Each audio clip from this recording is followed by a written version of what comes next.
Que você precisou deixar lá fora para deitar nesse divã? Ah, minha ansiedade, mas ela tá aqui, não sei. Difícil. Deixei tudo, mas não deixei nada. Não fez sentido. Vamos embarcar nesse filme tão colorido que é Bruna Freire. Se a sua vida fosse um filme, qual foi a primeira cena? Sabe Divertidamente, quando começa e a Riley tá lá bebezinha e ela tá feliz e de repente vem a tristeza? É essa. Só que eu não tinha cabelo. Por quê? Ai, vai ficar pesado tão rápido, mas eu acho que a primeira coisa que eu lembro na minha vida foi de tá muito feliz e de repente tá muito triste. E foi uma mudança muito rápida, então sempre foi isso. A minha alegria sempre teve tristeza.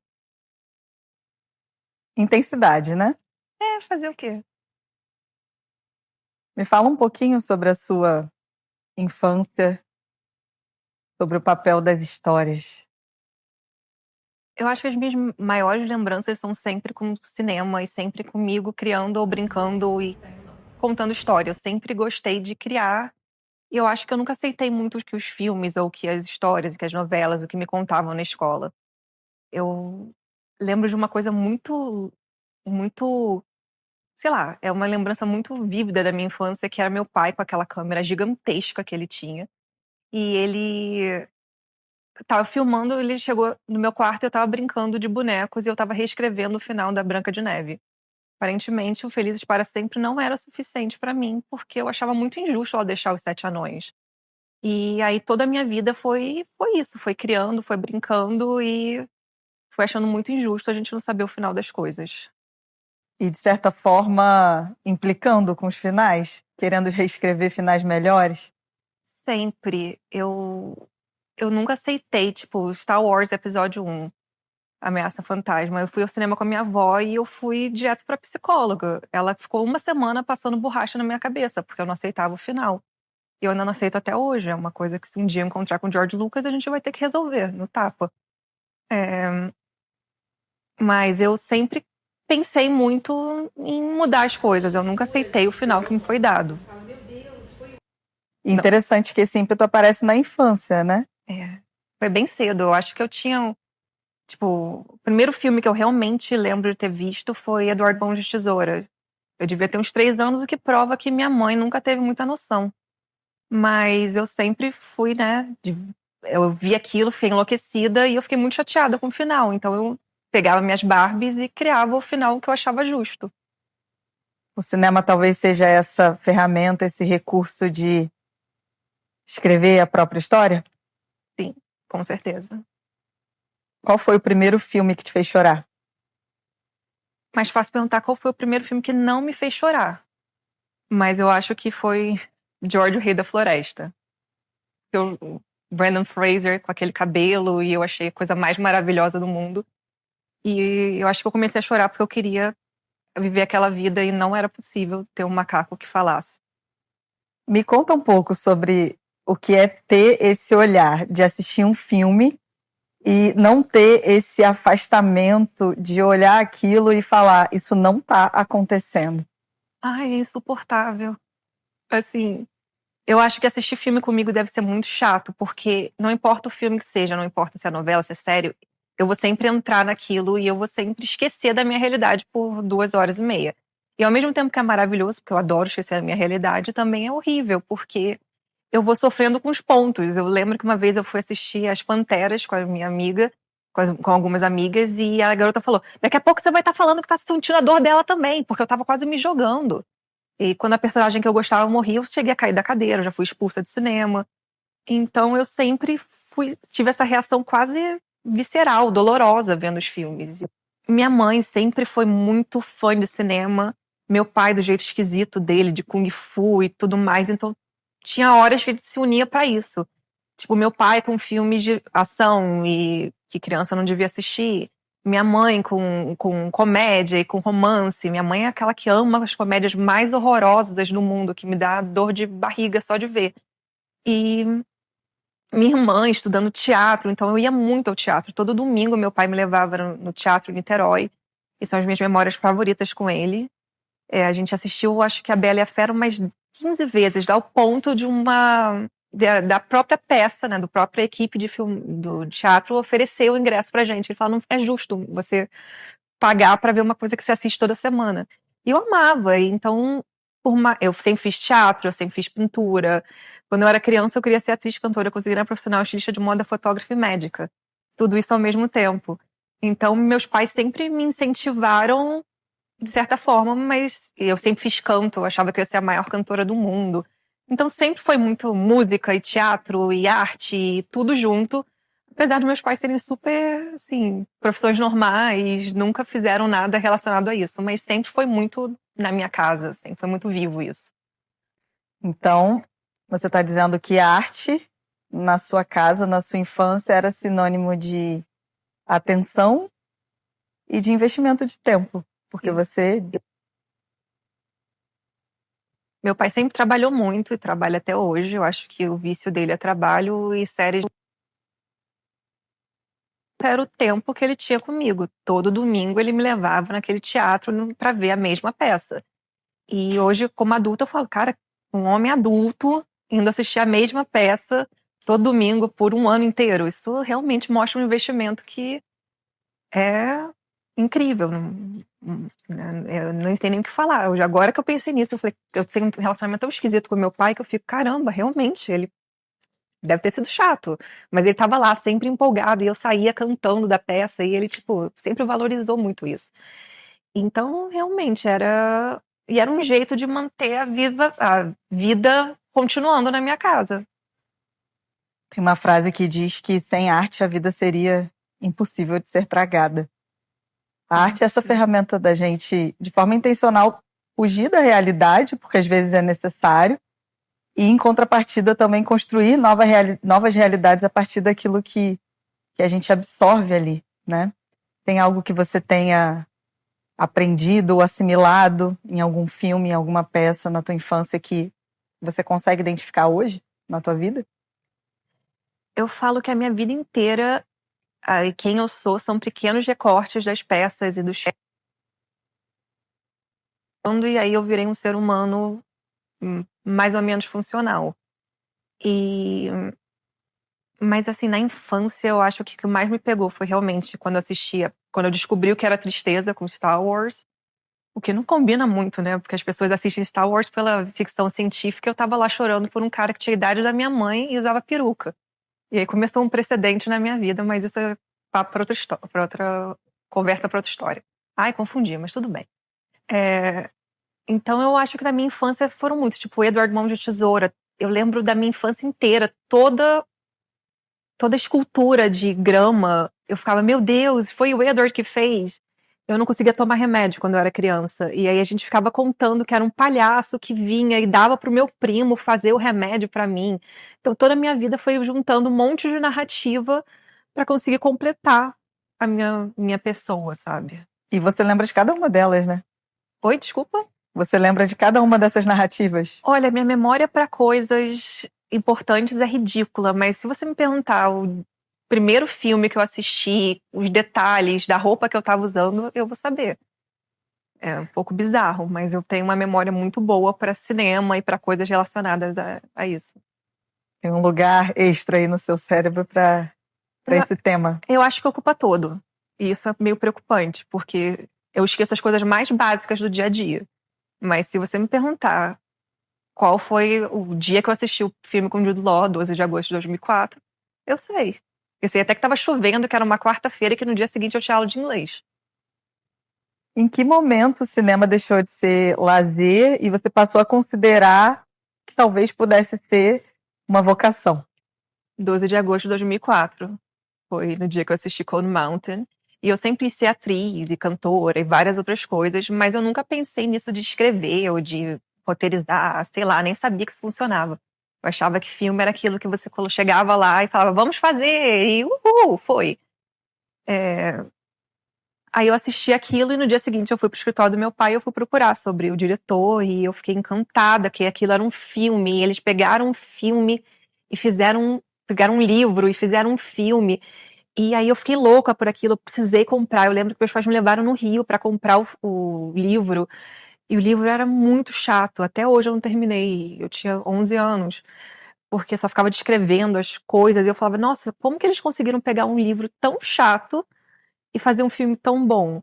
E aí eu comecei a ficar enlouquecida. Eu saía de casa, ia na locadora, ia pra escola, ia na locadora e pegava todos os filmes que podia, porque eu queria estudar como que eles faziam cena de guerra, como que eles faziam cena de romance, como eles faziam comédia.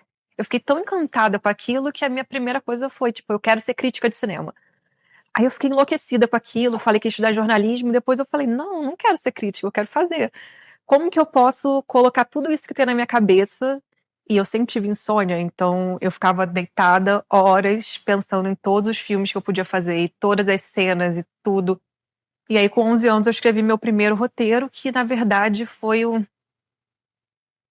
era uma junção de tudo que eu gostava, porque com 10 anos eu era muito obcecada por X-Men, e até hoje eu sou, mas minha mãe me proibiu de pensar em X-Men, porque eu tirei nota ruim na escola.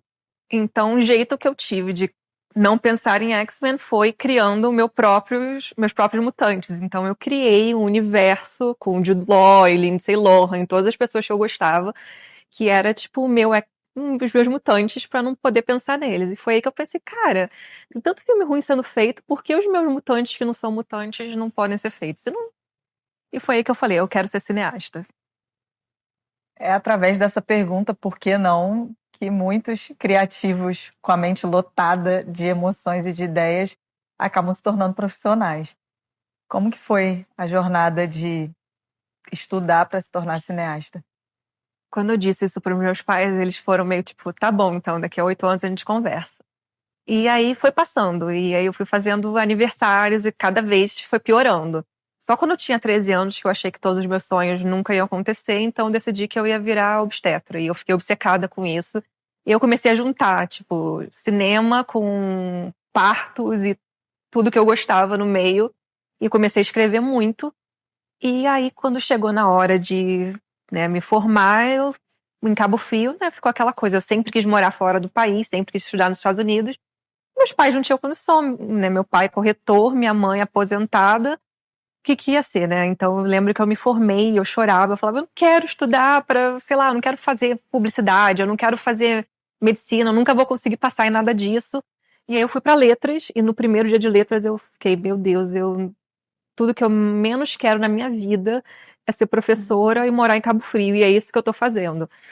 Aí, e eu sempre estudando muito, eu tentei fazer faculdade nos Estados Unidos de uma forma, tipo, fazer intercâmbio, e aí eu falava, mas eu vou ficar lá, e aí eu vou morrer quando eu tiver que voltar, e no fim das contas, aconteceu tudo da forma mais natural, assim, do mundo, que foi que eu conheci uma pessoa que estava estudando, que o primo estava estudando nos Estados Unidos, e aí ela me encaminhou o contato, e na faculdade tinha cinema. E aí foi tudo se juntando. Era na Califórnia, uma cidadezinha pequena, e o preço era, tipo, muito barato. Era mais barato do que estudar cinema na Estácio do Rio. E aí eu fui. E eu nunca tive dúvida que eu ia fazer cinema, tirando meus 13 anos, quando eu quis ser obstetra. Eu nunca tive aquela coisa, tipo, eu não vou conseguir. Eu sabia que eu ia conseguir. Só que se eu tivesse estudado cinema na escola, eu teria tido total certeza que eu não ia conseguir. Era melhor ter feito jornalismo mesmo. Qual foi a parte mais difícil de admitir nesse processo? Porque você vem de uma infância muito imaginativa, muito regada a filmes e a narrativas mágicas, fantasiosas, e de repente você tem que encarar o cinema da vida real, que é a vida. Foi horrível. E eu acho que tem aquela frase, né, que a vida adulta é onde os sonhos vão pra morrer. E é verdade, pra mim foi muito isso, que eu fui pra faculdade, eu fui, tipo, pronta pra realizar todos os meus sonhos. Eu tinha certeza que eu ia ganhar o Oscar, eu tinha certeza que eu ia fazer tudo. E aí, quando eu me formei, eu percebi que não é assim, né? Não é bem assim. O meio do cinema é muito. Isso que tudo que falam, né? Que é podre, que é sujo, que só entra quando você tem alguém que te indica. Eu achava que era tudo. Não, mas na minha vez vai ser diferente. Acontece que eu não sou diferente das outras milhões de pessoas que se formam em cinema por ano.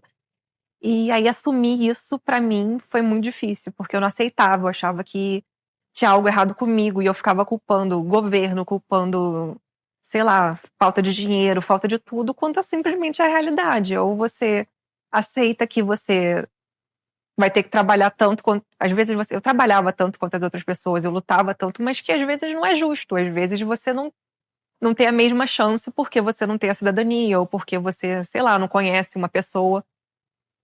E demorou o quê?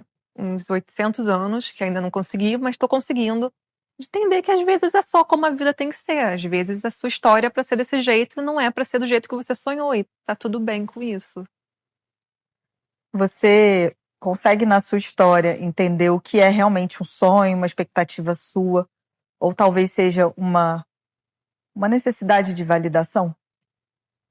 Eu sempre falo que eu sou igual a Sininho, que eu preciso de aplausos pra sobreviver. A Sininho precisava que as pessoas acreditassem, e eu preciso que as pessoas fiquem o tempo inteiro falando: "Ih, vai lá, você consegue, você é muito boa nisso". E quando eu, né, tô passando nesse processo de redescobrir o que eu quero da minha vida, o que eu sou, o que eu sonho, e eu sempre tive, desde pequena, o sonho de ser famosa, sempre foi. Eu sempre quis ser, tipo, na época era Britney Spears, né? Eu sempre quis ser muito famosa. E hoje em dia eu consigo totalmente perceber que isso era porque, como eu não gostava de mim mesma, eu queria que as pessoas gostassem. Então, se as pessoas gostassem de mim, eu também ia gostar de mim, porque as pessoas gostavam e ficava nesse ciclo. Então, a minha vida inteira foi procurando essa validação, que na verdade, se não tiver a minha própria validação, se eu não gostar de mim mesma, qual o sentido de ter todo mundo gostando? E é um processo de desintoxicação também, porque a nossa medida de sucesso, em primeira mão, ela é criada pelos nossos pais, depois ela passa a ser criada pelo nosso ambiente, pelos nossos amigos. E aí chega uma idade que não é os 18 anos, em que a gente tem uma maioridade emocional, de certa forma, e a gente começa a conseguir falar com o nosso próprio vocabulário, no nosso próprio sotaque, o que é sucesso. Então você acabou de dizer o que era sucesso para você. E quando que você começou a questionar essa medida de sucesso?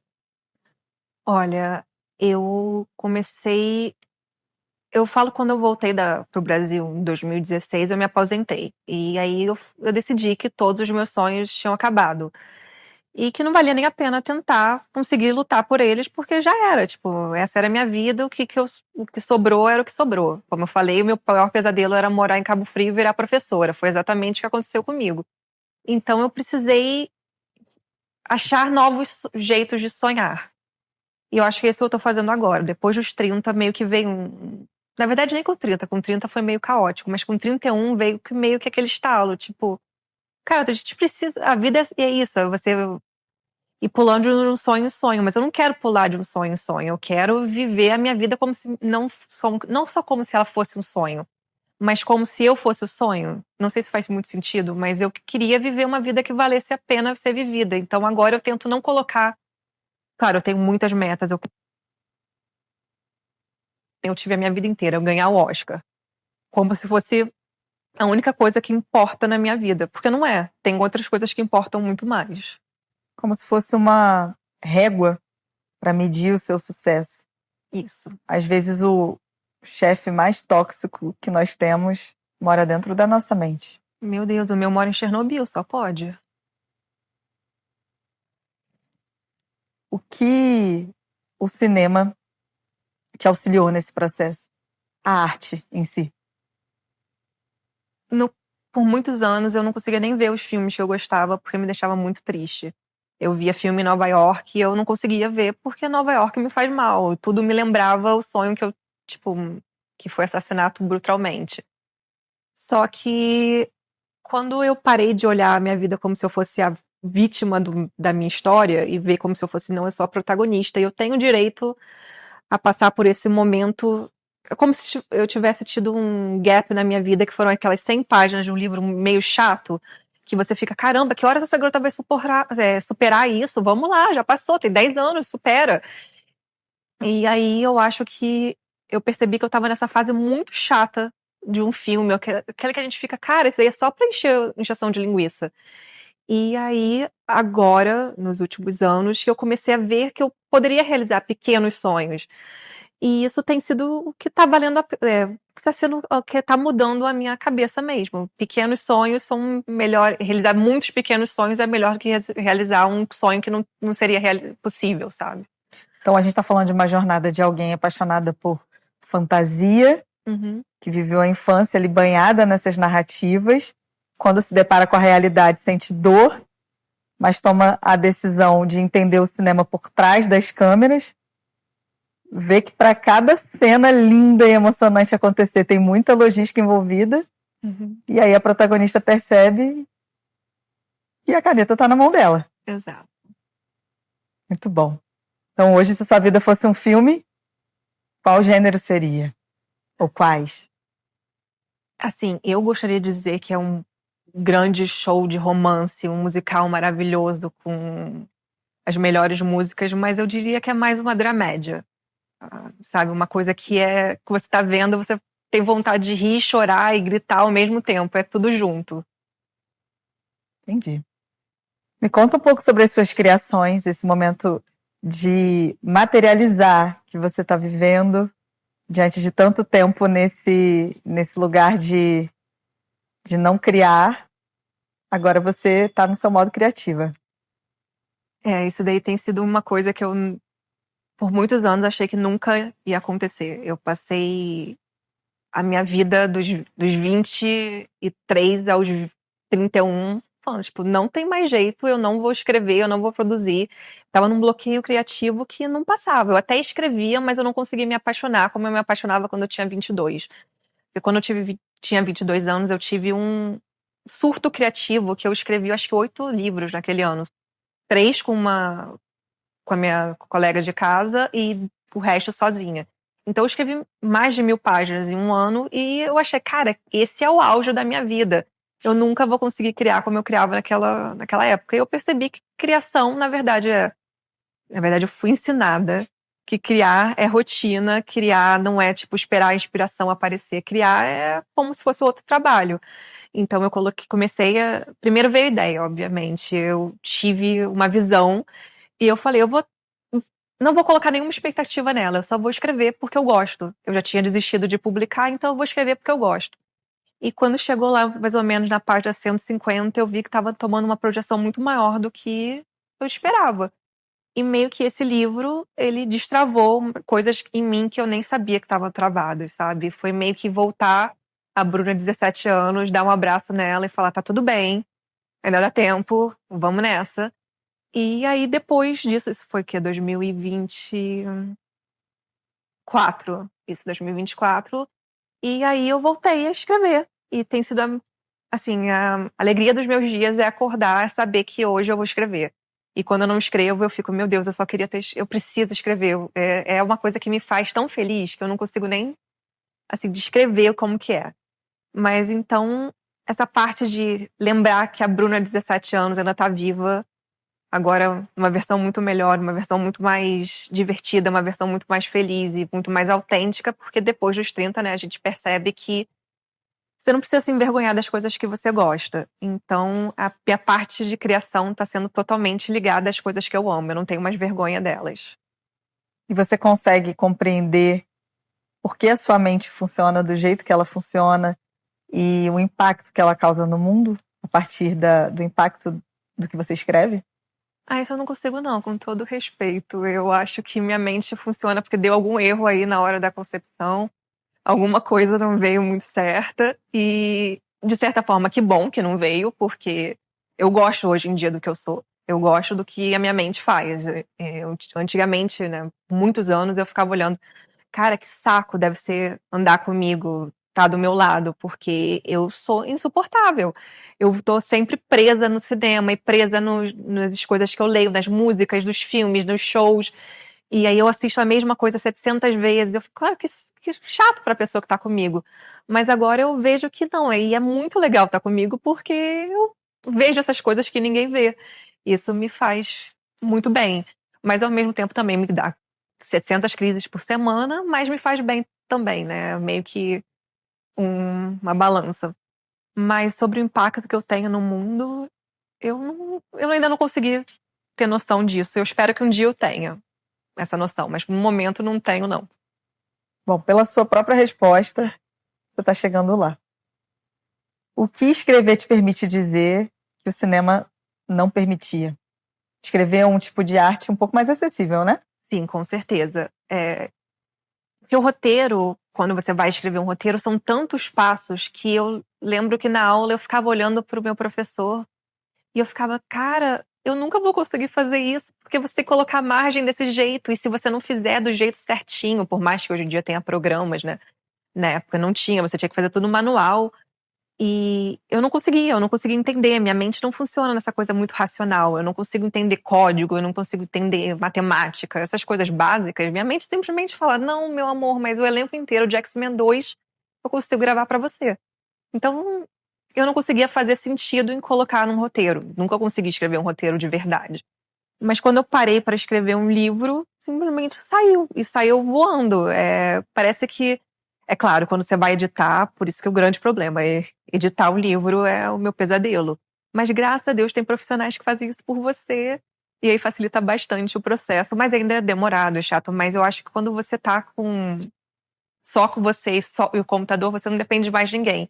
Só você, suas palavras e o surto que fica na sua cabeça. Porque os personagens batem panela na minha cabeça a noite inteira. Às vezes eu não consigo dormir porque os dois estão berrando. E aí é muito mais fácil, porque cinema você precisa de 400 pessoas, você precisa de iluminação, e você precisa de câmera, e você precisa de tudo. E quando você está escrevendo é só você, Deus e o computador. E eu acho isso lindo. E você acha que contar histórias é uma forma de permanência? Sim, sim. Eu acho que as histórias não morrem, né? As palavras, elas vão seguir para sempre.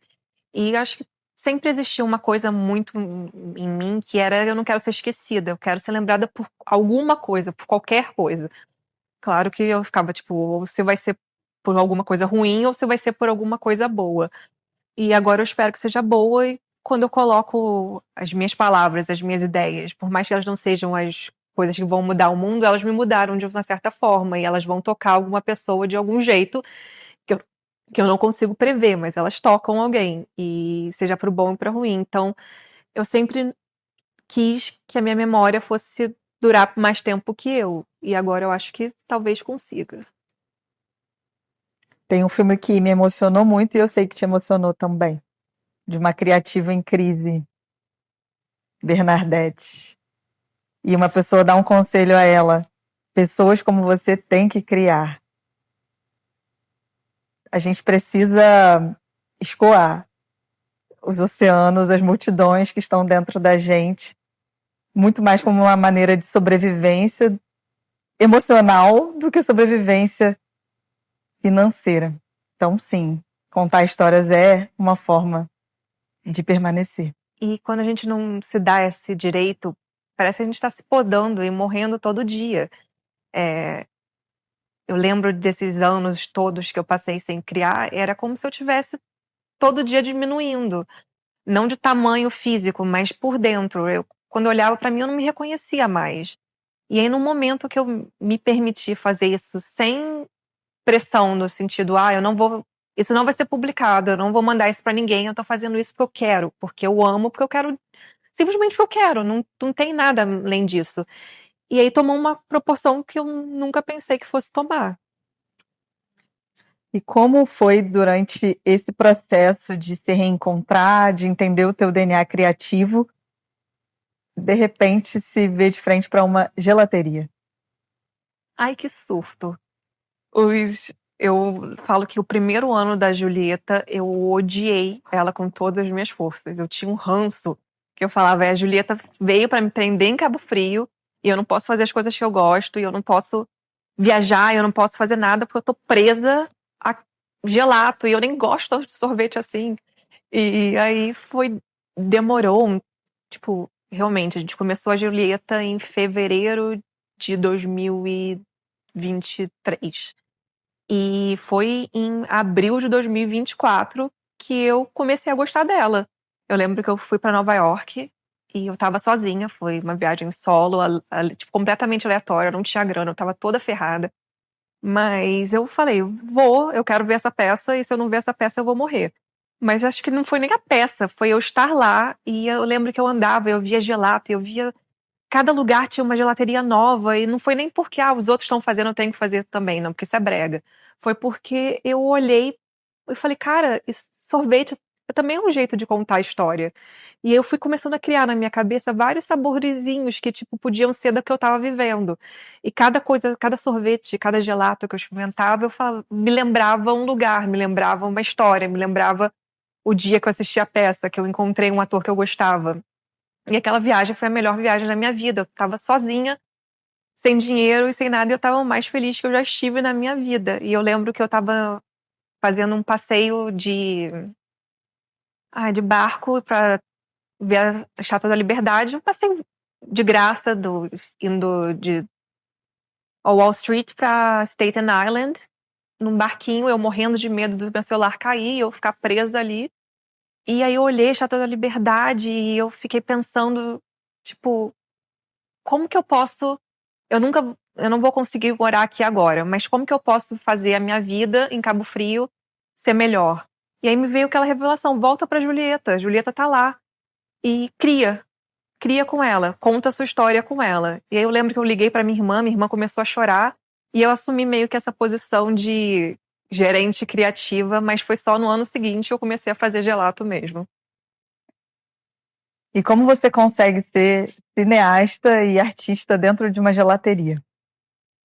Tem sido muito louco, mas eu penso muito num filme chamado A Garçonete, Waitress, de 2007, se eu não me engano, da Adrienne Shelly. E a personagem tá vivendo uma vida, tipo, o pesadelo. Ela engravidou de um marido que ela odeia. Ela tá no pior lugar que ela poderia estar, mas quando ela vai pra cozinha e ela começa a criar as tortas, ela tá no paraíso. E aí foi mais ou menos o que aconteceu comigo, tirando a parte do marido e essas coisas mais dramáticas. É, foi exatamente isso. Quando eu tô em frente àquela máquina, parece que ela fala comigo. E às vezes eu tô vendo um filme e eu sei exatamente o sabor que ele tem que ter. E às vezes eu tô olhando pra uma celebridade e eu sei o gosto que ela teria se ela fosse um gelato. E isso tem me motivado muito mais a criar e a colocar a cineasta aposentada fora da aposentadoria. E é interessante porque em um dado momento você sai do lugar também de enxergar a Julieta somente como uma gelateria e a Julieta passa a ser um palco de muitos acontecimentos, artísticos inclusive, reunindo tribos muito parecidas com você, né? Exato. Eu acho que eu nunca vou amar Cabo Frio, eu nunca vou achar o lugar mais lindo do mundo. Mas eu tô em paz com Cabo Frio. E eu acho que se eu não posso sair daqui, pelo menos eu posso transformar aqui num lugar que a Bruna de 15 anos teria gostado de viver. Então eu faço tudo que a Bruna de 15 anos teria gostado, né, Julieta? Às vezes eu falo, meu Deus, minha chefe não vai gostar tanto disso, mas eu faço mesmo assim, porque eu posso. E eu tenho muita liberdade lá de fazer o que eu quero. Então eu faço sessões de cinema, que foi uma ideia que uma amiga me deu e eu achei que nunca daria certo. E tem sido, assim, os momentos que eu mais me emociono, porque eu vejo um monte de gente juntas cantando e eu falo, cara, se eu tivesse isso quando eu fosse adolescente, minha vida teria sido muito mais fácil. Aquela cena que deixaria o seu coração como fundadora muito feliz, muito alegre. Essa é muito difícil, porque eu vou sempre pensar na coisa mais mirabolante, tipo, Tipo a Jean Grey tomando um gelato. isso com o Jude Law e o Joseph Quinn ao mesmo tempo, sabe? Uma coisa bem, bem insana. Tudo isso enquanto Sunset Boulevard toca ao fundo.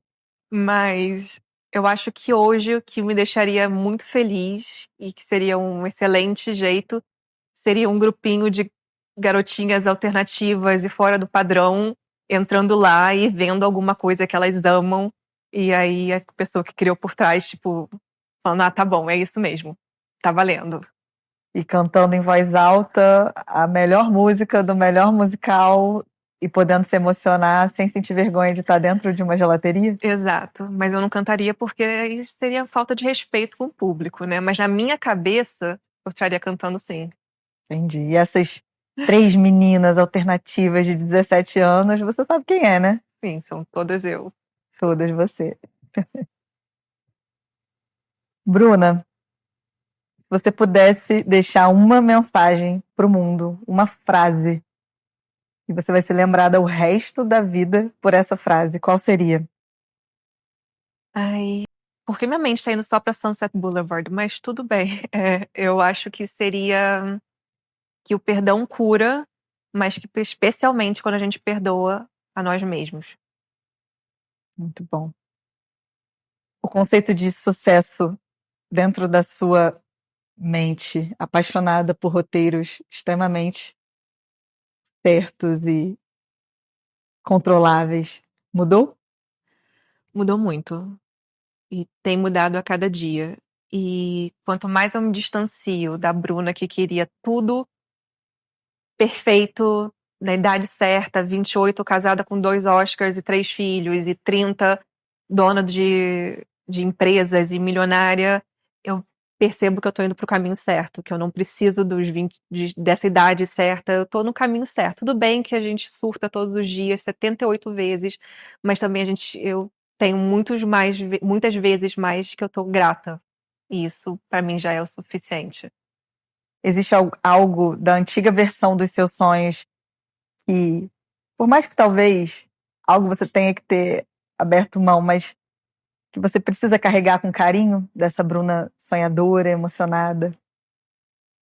Eu acho que a Bruna que eu deixei pra trás, ela ainda existe daqui, mas com uma versão que não vou nem falar que se cobra menos, porque eu me cobro muito, ou que se culpa menos, porque eu ainda me culpo muito, mas eu acho que a Bruna de hoje e a Bruna de ontem, elas estão juntas de mãos dadas, tentando olhar com mais calma pro futuro. E isso resolveria muitos dos seus conflitos há alguns anos atrás. 97%, mais ou menos. E talvez a vida seja isso, um filme que você só entende em retrospecto. Mas todos os filmes bons são assim, né? O personagem principal nunca sabe o que tá rolando quando tá rolando. Ela só vai entender o que aconteceu depois que aconteceu. E eu acho que a gente só percebe que os momentos bons foram bons depois que eles já passaram, porque a gente começa a olhar pra eles com a bondade, com o carinho que eles merecem. E eu acho que muito sobre a vida é isso também, a gente passar a ver até os momentos ruins com um olhar bom, porque tudo teve um momento, tudo foi para o personagem principal crescer, na jornada do herói, tem toda aquela história que o personagem precisa passar por um grande trauma, um grande drama pra chegar ao fim, pra ter a mudança de personagem. Então eu acho que eu tô passando pelo meu arco, não de herói, mas meu arco de redenção, pra chegar no ponto final que eu não sei qual é e também não quero saber, porque se a gente sabe o final, qual é a graça, né? Eu comecei te perguntando qual foi o primeiro filme que te emocionou, e eu sei que você já derramou muitas lágrimas assistindo muitos filmes. Mas se tivesse um filme que você pudesse citar, ou uma frase desse filme, que te emociona demais, qual seria? Eu vou ser a mais clichê porque realmente para mim é o melhor filme da história, tecnicamente, de roteiro, de tudo. Pra mim não existe filme igual Moulin Rouge. E se a gente pelo menos eu falo isso pra mim mesma, se eu seguir a frase com ai, por que agora eu esqueci a frase? A melhor coisa que você poderá aprender é apenas amar e a ser amado de volta. É que traduzir deu um erro aqui com uma câmera na minha cara. Mas a coisa mais importante a gente pode aprender a amar e ser amado de volta. Eu achava que isso era só um romance, né? Só da vida de, tipo, um casal. Mas não é só isso. É sobre amizade, é sobre família, é sobre amar a si mesmo também. Então eu acho que essa é a frase que eu gostaria que definisse a minha vida e que é a que eu penso todos os dias. Filmes, assim como a nossa vida, são muito passivos de interpretação. Tem filmes que cada um assiste de um jeito diferente, enxerga algo diferente. Se a sua vida fosse um filme, o que você gostaria que a sua audiência entendesse? Ai, que.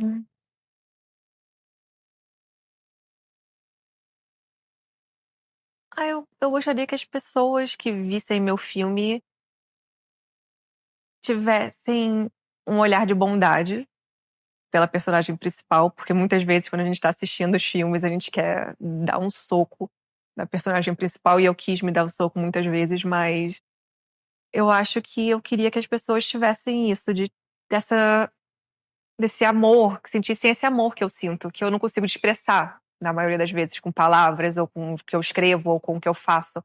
Mas o amor que eu sinto é tão grande pelas coisas que eu amo, que eu queria que elas conseguissem sentir isso também. E eu acho que essa é a parte que eu mais queria passar para os outros da minha vida. Fica muito tranquila porque você está conseguindo passar isso.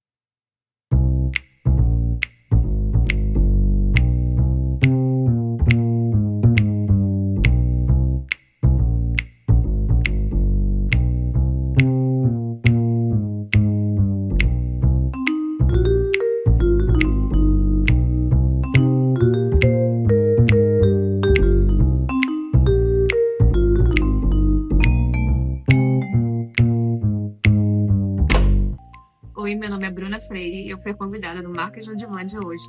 E eu quero convidar vocês para assistir o próximo episódio com alguns takes mágicos.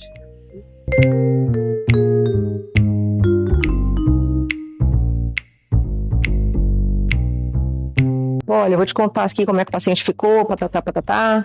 Vou te falar, a sensação que eu tenho é que literalmente eu salvei a vida daquele paciente, porque ninguém mais ia fazer aquele dia lá o que eu fiz. Ela detectou uma situação que todo mundo já tinha largado de mão. Sua pergunta, por que eu? Por que não eu? Ora, bolas. Por que não eu?